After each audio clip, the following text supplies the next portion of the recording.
The speakers before me have presented a really amazing sort of topic of the struggles that we're having in society with the LGBTQ plus community. And I wanted to explore more from an internal perspective, because that is where my journey has been. And I believe there are certain constructs, which I'll talk about, the masculine and feminine energies, how they interact in the socio-political dynamics, as well as how we, when we take a look at them at a relational aspect and internally in self, how do they show up? So I've put together a few slides, and hopefully they'll be relatable. And I would love to, if anyone wants to, talk about it and have a discussion afterwards, if we have time.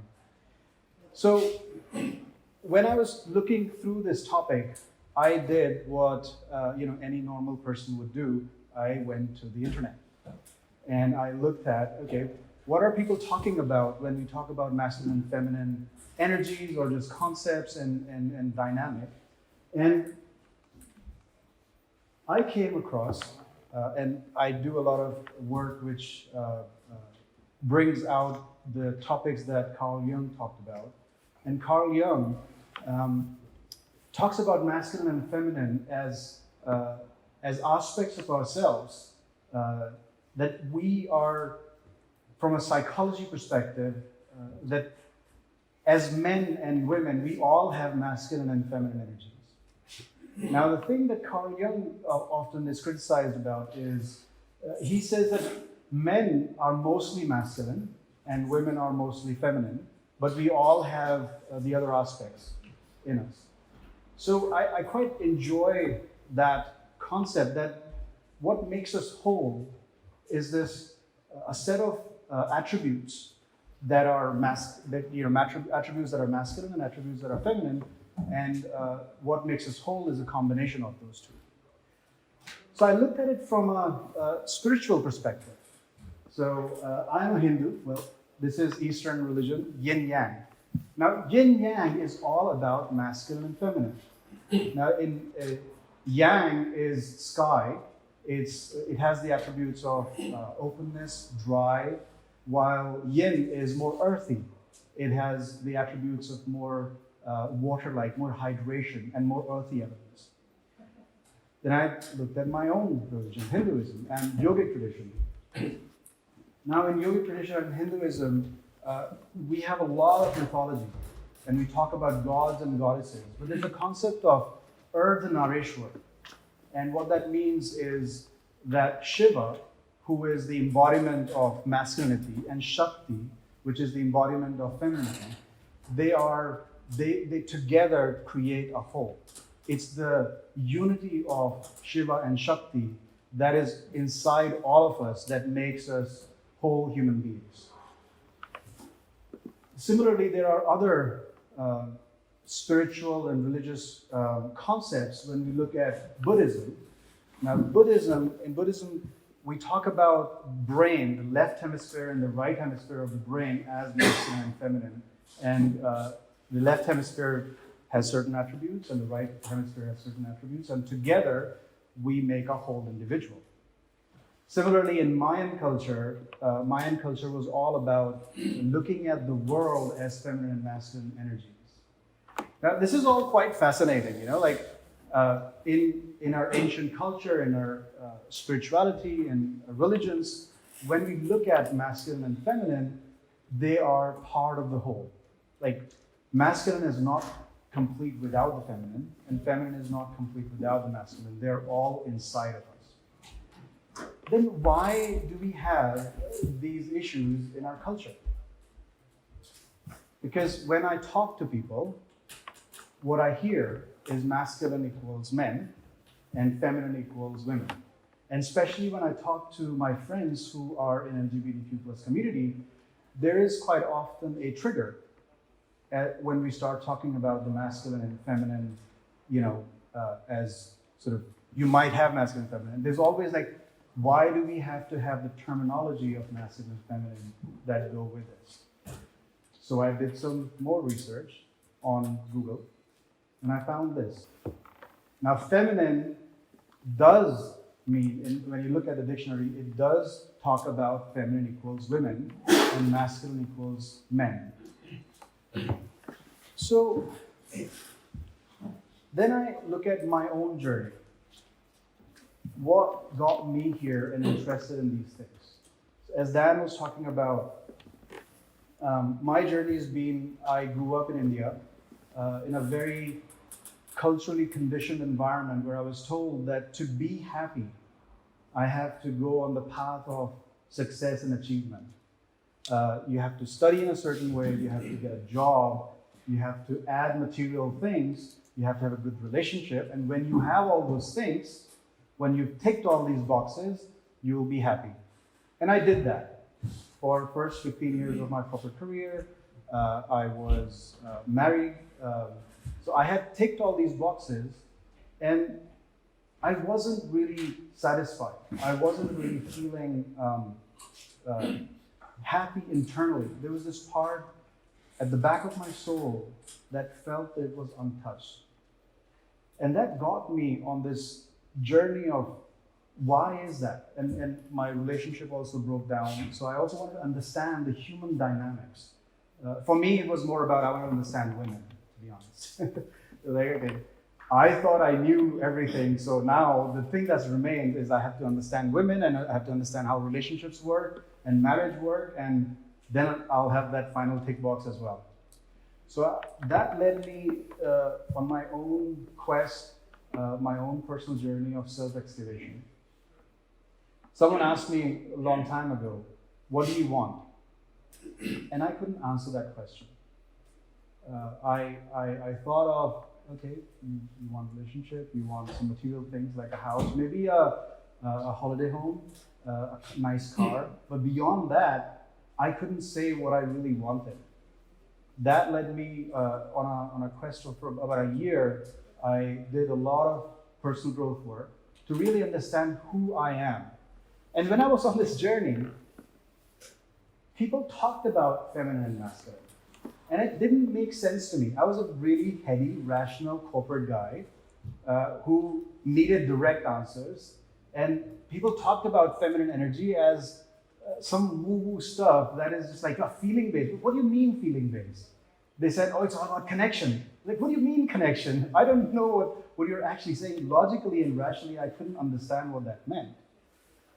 So, as a rational, logical tech guy, what I did was I created a mind map. I was like, I'm going to try and understand what this masculine, feminine thing is. So I created a mind map, and I started to map some of the attributes that I thought people were talking about as masculine and feminine. Now, the thing is, when you look at it, you will have your own judgment. You will have your own ways of looking at it and say, I don't think that's masculine, I don't think that's feminine. And that's fine. This is my interpretation of it. What I also realized was a lot of the time when we talk about masculine equals men and feminine equals women, we're talking about cultural conditioning. The idea that men equals blue and women or girls equate to pink. Ever since we are born, we are told if you're a man, you have to be in a certain way, depending on which culture you come from, depending on what your family background is. Like for instance, for me, one of the things I still remember, and I talked about this before, is that when I was growing up, I was a very sensitive guy. And there was a time when my mother told me, oh, how are you going to live in this world if you're so sensitive? And that changed the entire trajectory of my life, because I started telling myself that I can't be that sensitive. That if I am that sensitive, there's something wrong about it. So I started to shut that down.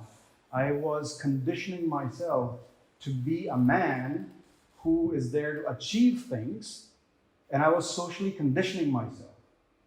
And I feel that a lot of the time when we talk about these concepts of masculine and feminine, and we equate that to gender, we are really talking about how we are culturally conditioned.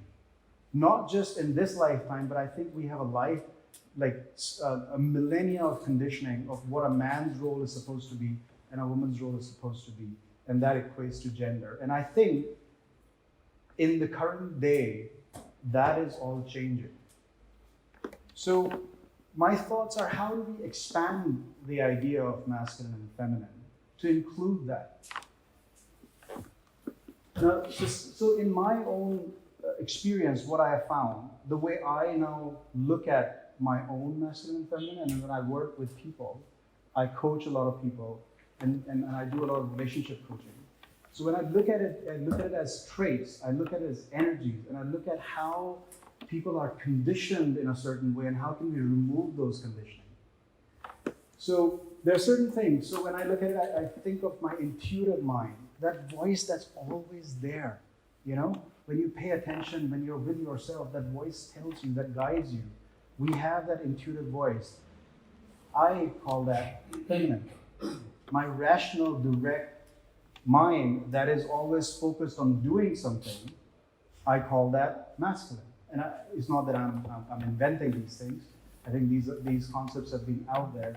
But I've been experientially learning these things as well. Now my feeling I look at as feminine, while my thoughts I look at as masculine. Similarly, there is some truth in that. I find that most women come up with a certain kind of conditioning. So like for instance, in sexuality, we talk about this idea that men are conditioned to get. Like we are told that you have to go and get it. While women are told that their power is in withholding sex. So we are completely skewed most of the time, and I'm generalizing this, but when we talk about masculine and feminine conditioning as used in gender dynamics, these kind of things, generalization, appear. Then I look at it from my desire. Now, desire, I find, is feminine, while how to make that desire happen is masculine. So the what is the feminine, and the how is the masculine. Now, there's an important thing here.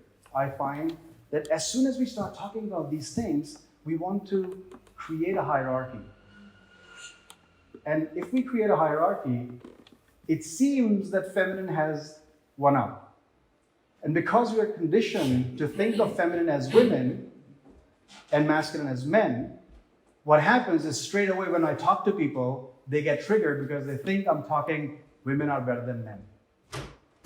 So it's a tricky subject, I find, and the reason I'm presenting in this way is I want to encourage a discussion for everyone to look at how their own relationship with the masculine and feminine is, and then in a value neutral way, look at these as attributes and energies as opposed to a hierarchy of one up and lower than.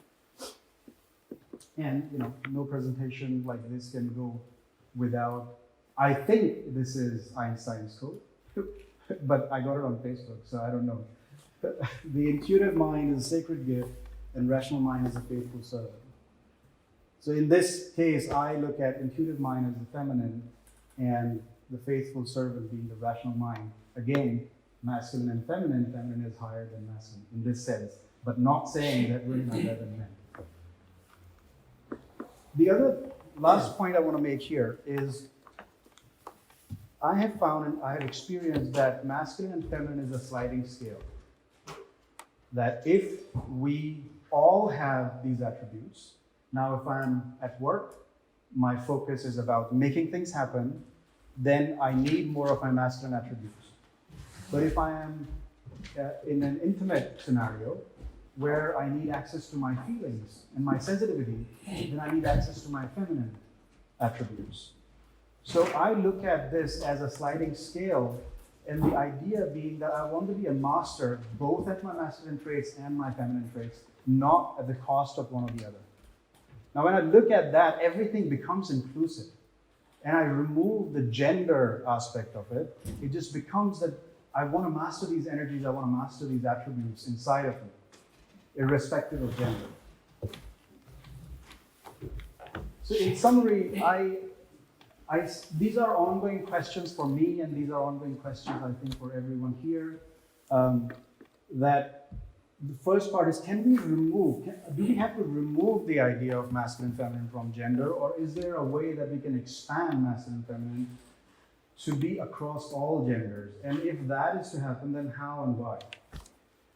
The issue, I feel, is that because masculine and feminine are so tied in with men and women in the popular culture, it always creates a trigger.